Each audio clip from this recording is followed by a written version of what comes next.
Hey folks, this is my third stretch and fold attempt. I've already done two, and you can see it's looking pretty good. My first sourdough loaf. Hey, this is the just finished fourth stretch and fold, and it's pretty solid, and I don't know, it feels different than when I first made it, first formed the dough. So here you are. Okay guys, this is 38 minutes left of being 5 hours, and it's just about doubled. I'm gonna let it go for like 7 hours. So at 7 o'clock, I'm gonna start the second step, and that is to do stuff with it and then put it in the loaf pan, I think, for another hour and a half. I gotta check my directions. I just know that this looks really awesome. And I don't want to count my chickens before they hatch, but I'm hoping this really turns out. So here's Dax. Fed Dax earlier. I'm saying about, what, 12 o'clock? It is now 5 o'clock. This is what Dax did. Really wants to get out of that jar, and I even like, Dax was less than what I usually make. So Dax is really alive. Dax is really thriving. Dax is not done finished growing. Dax is scaring me. Okay, so switch over to the sourdough loaf. You're supposed to, when you're done with the loaf and when it's rising, it rose and it did the poke test thing.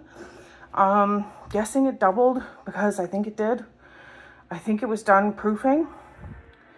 And what you're supposed to do is lay it down and spread it out flat, and then pull in the edges, and then pinch it, and then roll it up in a little ball, and then turn it so it's tight.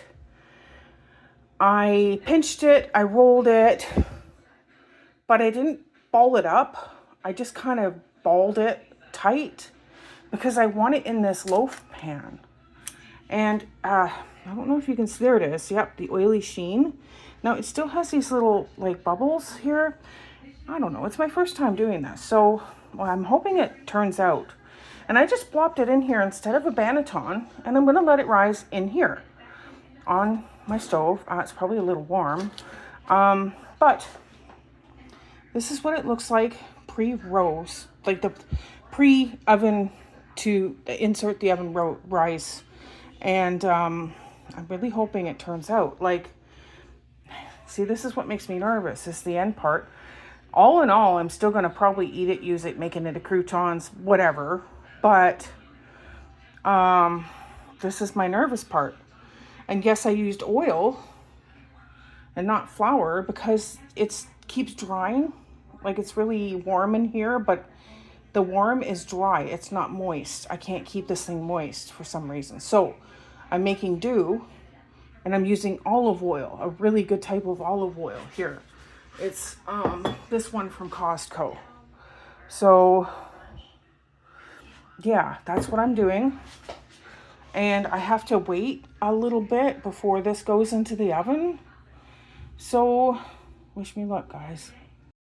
Okay, that's as much as I'm gonna let it rise. I don't know if you can see. I'm really pessimistic with this. Like, I don't know. It's coated in oil. That's what the color is. So, yeah, and just throw it in. I've got it at 400 because that's what my oven is. When it's at 400, it's messed up. Like, the temperature is just way off.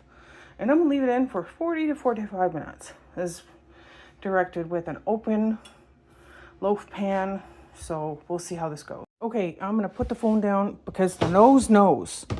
My nose is telling me my frickin' sourdough is done. Hang on a second here. I gotta take my oven mitts out. Open the oven. Oh my God, yes. Oh, it's dark. It's dark. Yeah, I just rescued it. I didn't like take it out of the oven. I rescued it. And I'm gonna show you why. Look at that. Look at that. That's my sourdough. It's a little dark. Okay. And what I have to do is turn off the oven now. Oh my God, okay. Listen to this. No, you can't. See that? That's kind of hollow. I don't know. It's hard to be encouraged. This is new and I'm bad at new things.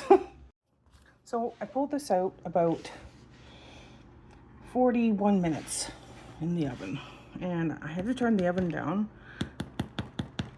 Sounds good. Sounds a little dense, to be honest with you. The bottom is a touch scorched. I'm gonna have to figure out what to do about that besides turning the oven down. I think I'm gonna have to turn it down so that it reads 300, but really is 335, 340. So I think that's the proper temperature if I'm gonna do this again. And I'll cut it open, but I'm gonna do it like much later. And I might show you guys, I don't know. Okay, so it is about 2 hours after I have taken this thing out of the oven. I'm gonna cut into it now, right about there, not the middle. I can't stand that. So I'll show you this part, okay? Just let me put the phone down and cut into this. Oh, it's squishy. It is really nice. And I wish I could show you this part, but I can't hold the phone and cut at the same time. All right, I'm gonna flip this onto its side. Finish cutting the bottom. Oh my goodness. It looks like a cinnamon bun. That's not bad though. Okay. Here. That's not bad. It just looks like a cinnamon bun. That's all right. I know why. It's because it was oiled up when I rolled it. So it's got this, yup. But this part, if you look, the bubbles aren't that bad. And it smells delicious. I'd eat it, and I call this kind of a success, but a learning curve, because now, for future reference, I have to keep it very, very moist and not oiled up like I did before rolling it. So that's, wow, okay. But this part of it, like, that's very bouncy, and I call that a darn good success. This is not burnt. It's browned. That almost is. Oh my goodness. But I just have to learn that I can't. You could like throw stuff down there. Yeah, but that's it. That's the only learning curve, was just to keep this part dry or wet and moist. Cover it up with something plastic instead of just letting it with a tea towel like the recipe told me. So there you go, folks. My first experience with sourdough. Wonderful. I'm kind of happy with myself.